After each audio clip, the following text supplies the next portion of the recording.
Welcome back. James, what are you waiting for? Don't tell me you didn't hear the bell this time. The bell did indeed ring, but it is very windy outside, isn't it? Yeah, it is a bit gusty. But what's that got to do with it? Madam doesn't understand. She says an automaton doesn't need protection, but my insides don't like the salty wind. I'm afraid to go out, you know. And if you wore my mask to protect you against the salt, would that help? Oh, most certainly.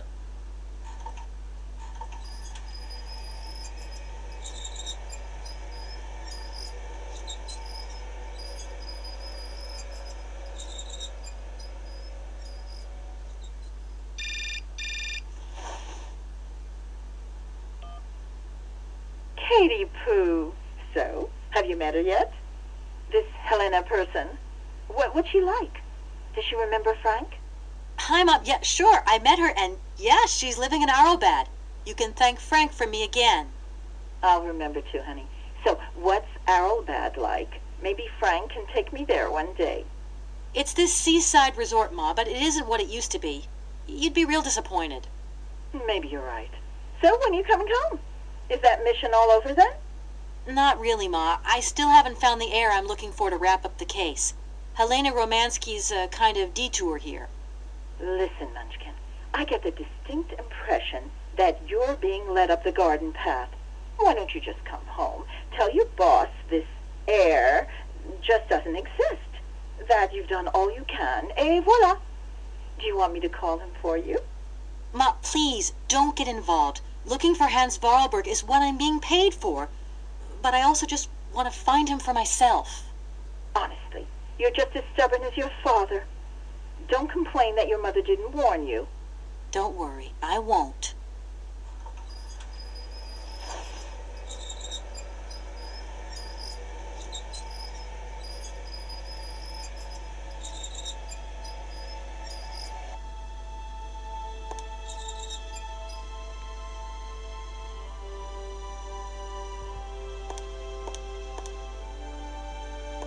It's a real honor to meet you, Madame Romanski.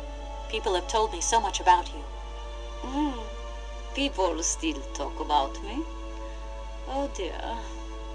Of course. Everyone tells me how wonderful you were. How you were one of the greatest singers of the century. Ah, so I was, my dear. But surely you didn't come here just to dig up the past. Like I said, I'm a lawyer, and to tell you the truth, I don't know much about classical music. But after talking to Mr. Borodin and Mr. Malkovich, they really made me want to hear you. Oh, you are too late, my child. 10 years too late. And how is dear Frank? Do tell me. Oh, I am still angry with him for leaving like that to America. Don't be offended, but I never suspected those cowboys actually have an ear for real music. I don't think he sings much anymore.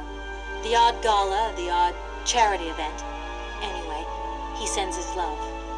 Oh, his love. Do you hear that, James? There is someone who still loves me on the other side of the Atlantic. Never said they didn't, madam. What about this other gentleman? What is his name? Borodin? Do I know him? Yes, you once sang in Komkalsgrad. An incredible recital, if the director's account is anything to go by. If you only knew how moved he still is. He's another one who still adores you. I must confess that seeing one of my greatest admirers once more would do wonders for me, but my voice, it is so... I couldn't.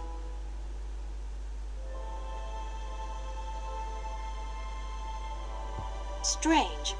I get the impression that Hans Vorarlberg turned up here, too. You know Hans Vorarlberg? Not exactly. I'm looking for him to sort out this inheritance case. But I've had to snoop around in his past a bit to get on his trail, and I guess he's kind of a close friend now. You knew him, didn't you? Oh, yes. I knew Hans Vorarlberg. Do you hear, James? Ah, if you had had the chance to meet Hans, my Hans. Oh my God, what has become of him? Where is he? As questions go, madam, that one is not without certain complications. I'm sorry, but I have no idea.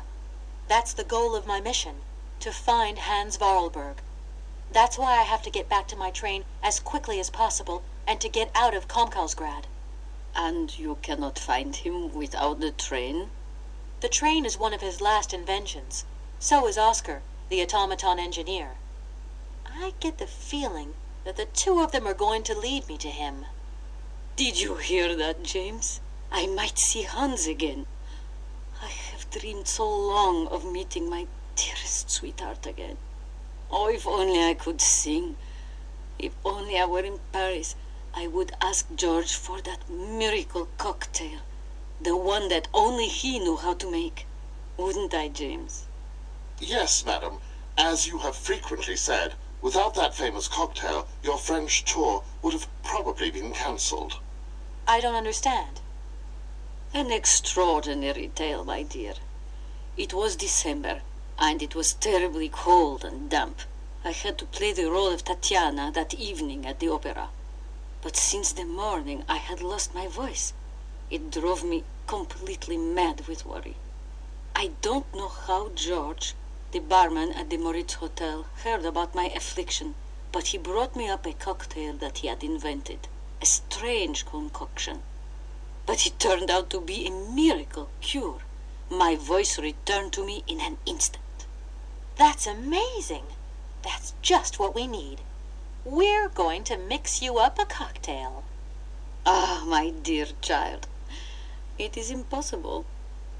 George never told me the recipe of the drink. He loved to keep his trade secrets. He said it made him absolutely irreplaceable. Well, I'm going to get George to tell me. He hasn't yet met with my powers of persuasion. Look, please, you absolutely have to come with me to Komkalsgrad. It's the only way I'm going to get my train back and be able to carry on my journey. Your train? That's right. I've been traveling on this amazing locomotive with this automaton engineer. He isn't a million light years away from your James. Do you hear that, James? And automaton?